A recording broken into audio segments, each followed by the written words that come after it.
Hello, good morning sa inyong lahat.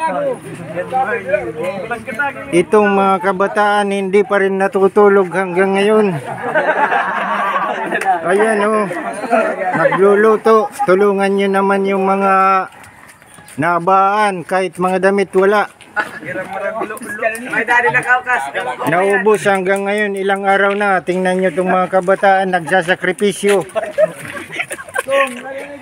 Ayan itong Taugama Philippines ng neighborhood group grabe ang sakripisyo, ilang araw na alos wala ng tulugan. Kawawa naman yung mga nandoon sa simbahan,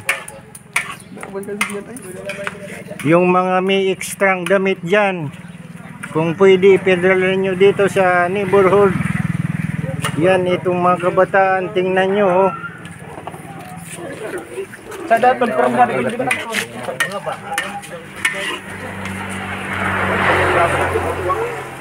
nag-church man raw. Tambra ay nagsasalang ng bigas. Ayan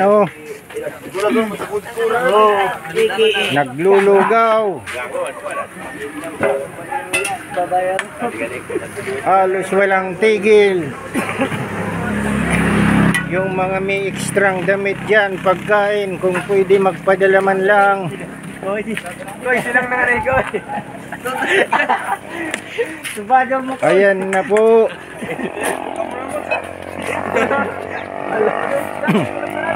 Inuulit ko itong grabe ang sakripisyo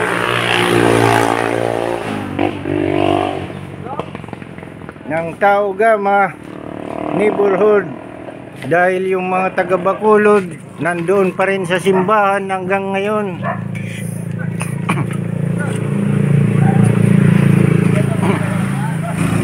Kahit hindi Taugama, pwede ring tumulong kahit kaunti.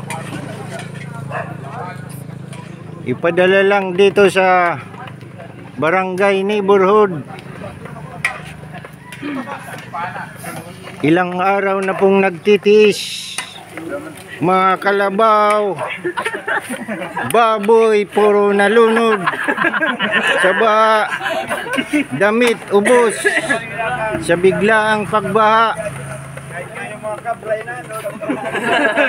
Maawa po kayo.